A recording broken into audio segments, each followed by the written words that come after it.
Hello, and welcome back to Thinkr Out Loud, a podcast series by Thinkr Marketing Group. If you've sat down with us before, you know that we dive into all the latest trends, tips, and tricks of the marketing world. We really dive into the marketer's mind in this podcast by interviewing marketing experts in various job fields. If you're new, welcome to Thinkr Out Loud. My name is Justine, and I will be your host for this episode. You might notice there's a change of voice on this side of the mic this month. And that's because joining me in the booth today is Shalynn Hamilton, our very own business manager at Thinkr Marketing. Shalynn is normally the one who runs the show in this booth, but today we're flipping that on its head, and I'm happy to be able to sit down and talk with her about the nitty and gritty and her day-to-day role and what to expect when working with a marketing agency. Welcome, Shalynn. Hi, Shalynn. Hi, Justine. Thank you for having me. How do you feel on the other side of the booth today? It's very strange being on the other side of the booth, but I'm very excited. Good. So tell us a bit about yourself.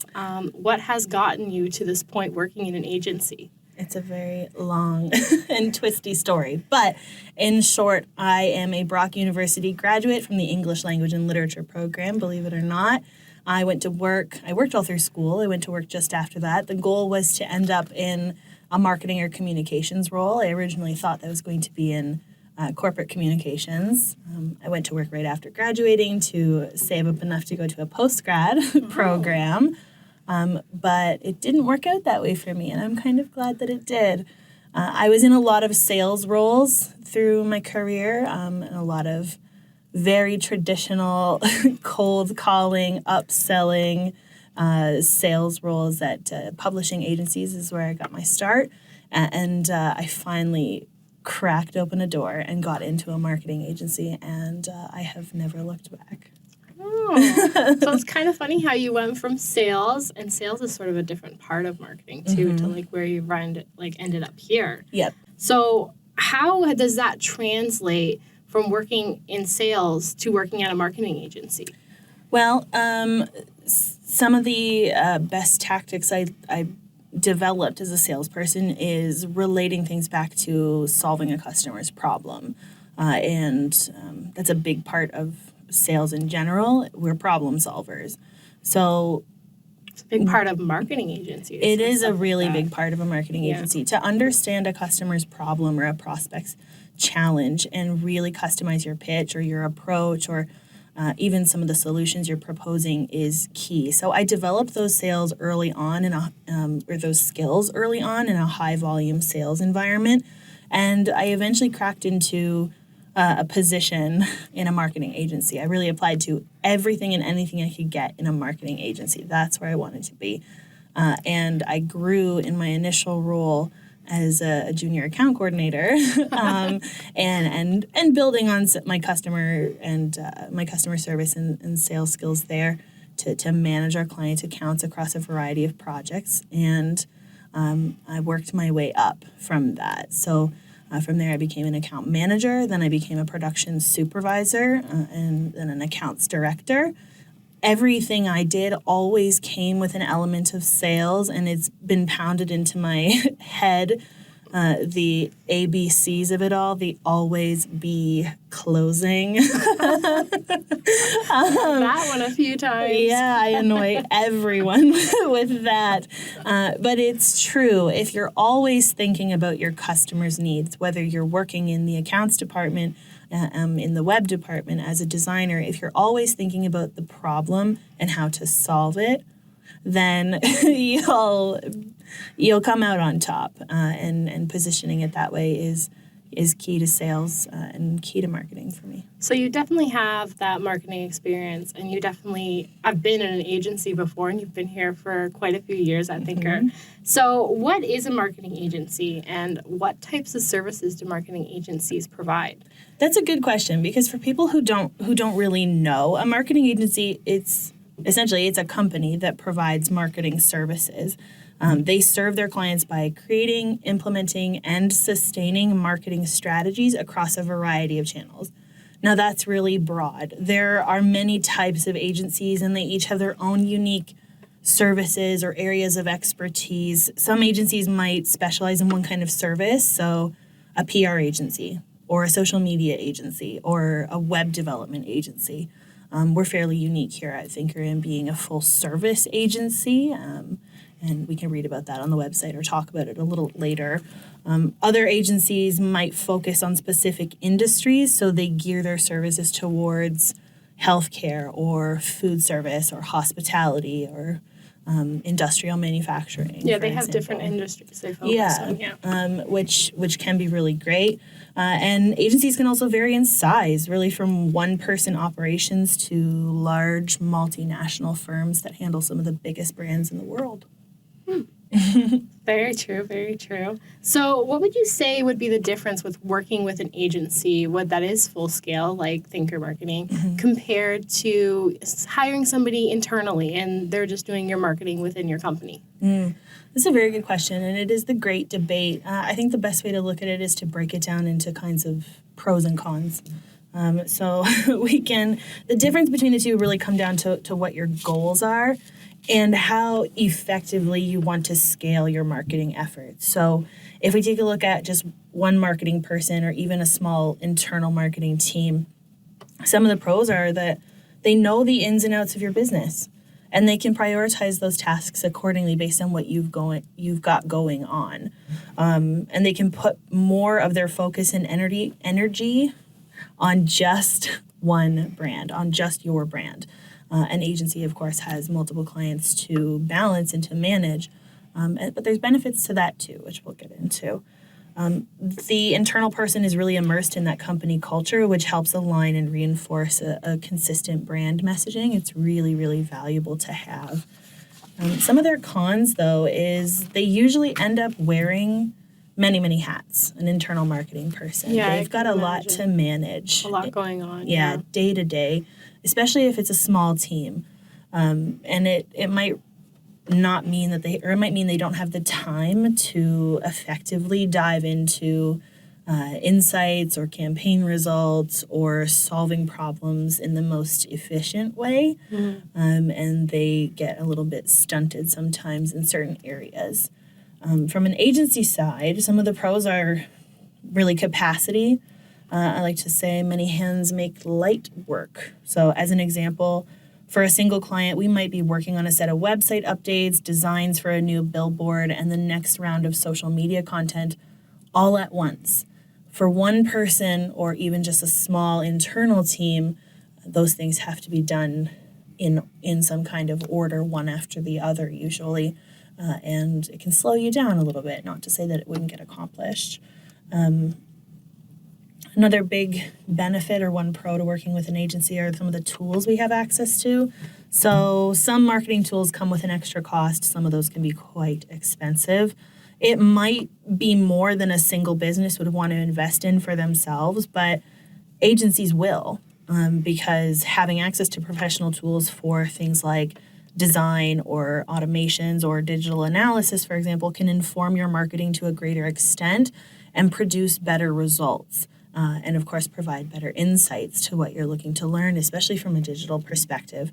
So partnering with an agency who has access to those tools and has invested in them already gives you a bit of a leg up. I like that you said that too, is just because if you think of an agency, even for photography skills, one person in-house might not have those photography skills or the Photoshop skills or even have a photo studio or even a camera for that matter. They might just have their phone, which is still an asset to have.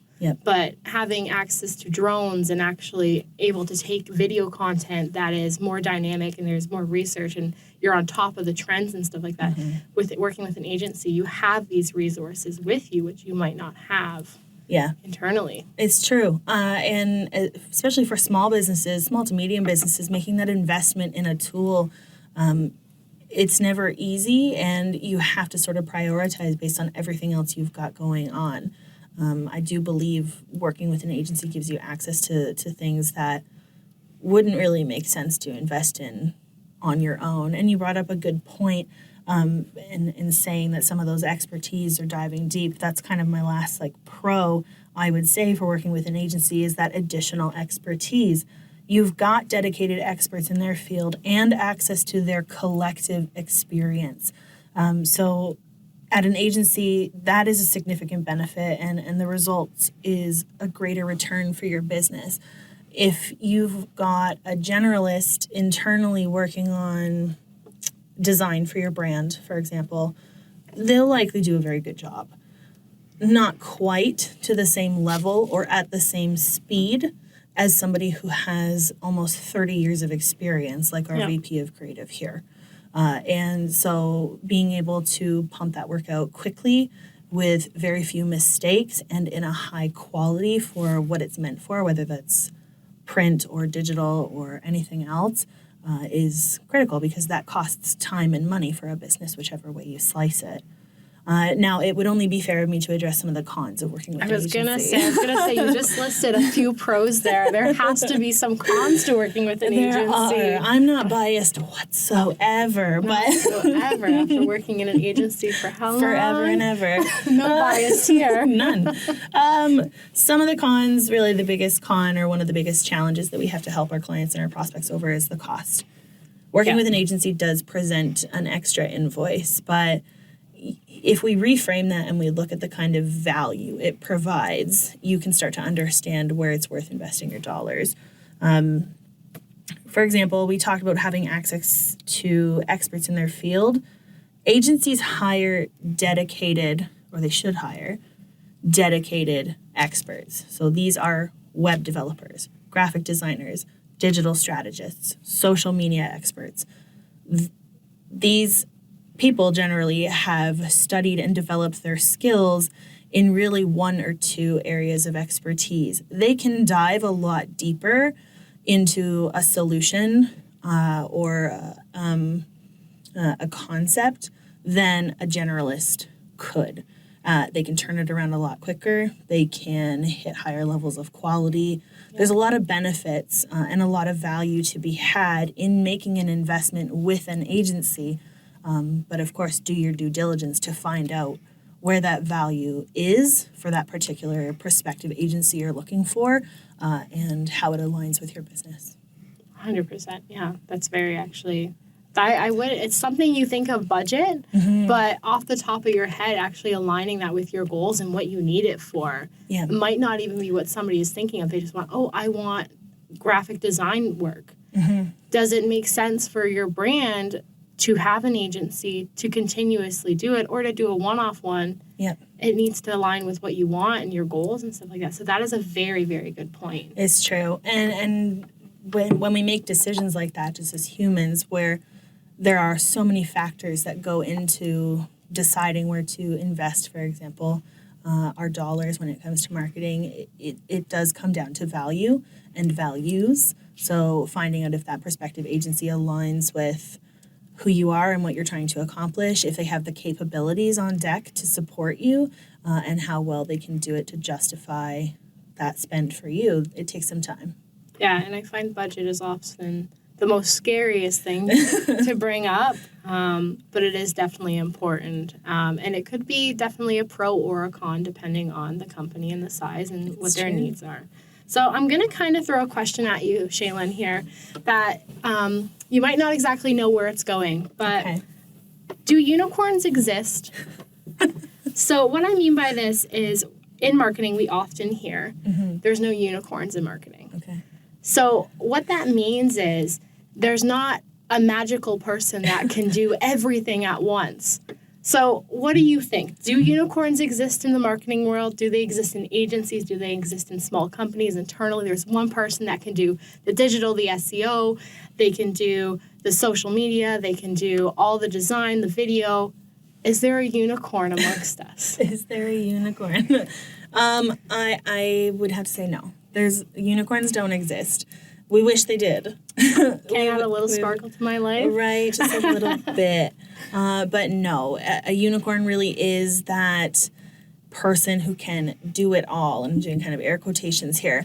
But you might have somebody who can do a lot of different things for your marketing. They might be able to do the photography, the social media, some of the brand development, some of the design, maybe even update the website. But it comes down to the question of how well Can they do all of those things? Has there been enough time to develop into an expert in those items? And is it an expert that you truly need? And I lean towards yes, you do need an expert in a lot of those things if you want to see the return on those items. It at a certain point, it doesn't become, or it becomes not efficient for companies to have too many generalists working on too many projects. Even if we look at it from an individual perspective, if you are that person who can do so many things, you can become very stretched across a lot of different deliverables, a lot of different initiatives and projects. 100%, and yeah. It can wear you out very quickly. And it creates a lot of frustration too, because we all want to do the very best that we can.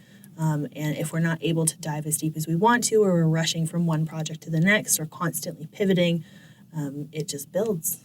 That's definitely built. So maybe not a unicorn, but potentially a really fancy horse. Yeah, really fancy. A really fancy horse that could be among us. I definitely agree with you, especially with being stretched thin. Mm-hmm. I don't even want to say we've seen it, but we've heard about it. You hear it across companies all the time where somehow you're entering in on a position, you're entering in one job field and one position, then all of a sudden you're managing this and you're managing that and you're managing this, and then all of a sudden you have a hand in this and a hand in that, and it does definitely wear people out, and the research and the strategy that goes behind it just gets thrown out the window because that individual person or persons is just thinking, I need to get this done, rather than what else is going on. They're not paying attention to the main brief, the main strategy. Nobody can do it all, and nobody can do it all alone.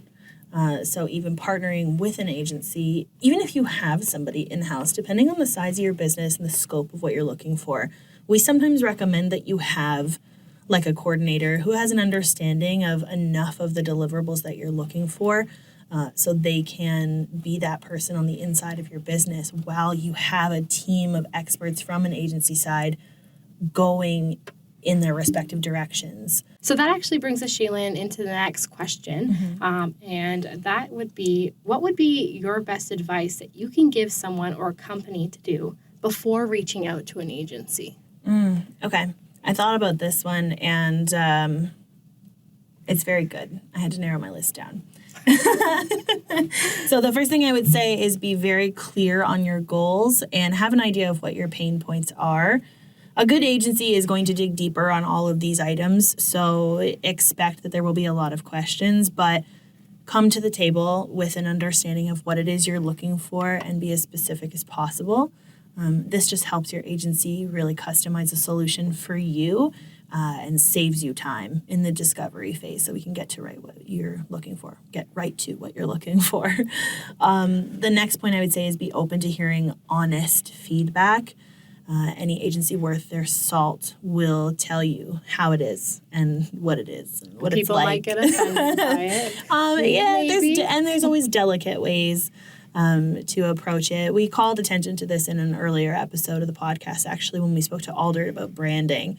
Some brands have been around for a very long time, and their branding and their visuals might be a little outdated as a result.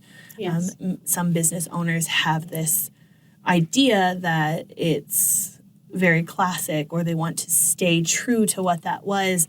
And you have to be open to hearing feedback from the experts about what's working and what's not in your branding and across all of your marketing, because inside of that might be some opportunities. So staying open to feedback is a good one. Not every piece of feedback is actionable. You don't have to take all of it or listen to all of it, but it's always good to hear. And it shows that there's that relationship with your agency, that you can be honest. And that's honestly key to having a good working partnership with your marketing provider. And the last thing I want to say is come prepared to discuss budget. This one is it might be a little controversial. Yeah. It's always the budget question. Dun, I think. dun. Cue music. Yes, cue the music. Sometimes people are a little put off by the idea of having to discuss budgets or dollars, but I actually think it's a fantastic thing. Do a little research, find out for your industry and for what you're looking for, what is an appropriate budget. Sometimes that's a percentage of sales. Sometimes you've got something earmarked at the beginning or end of the year when you do your financials. Take a look at what other agencies are pricing out. Try to compare apples to apples there, which we can maybe get into in another time. But come prepared to at least talk about a number or discuss a number. Your prospective agency should be honest about what that number will get you. It helps us in that discovery phase narrow down a scope that's a little bit more manageable. I think there's nothing worse than seeing something you can't afford, in my opinion. Have you ever watched that show, Say Yes to the Dress? Yes, 100%. Okay. So I get this you've seen the brides. Mm-hmm. Yeah. They look at the dress of their dreams, or so they think. They try something on that's outside of their budget, and it's never recommended. And you just get disappointed. You just get disappointed.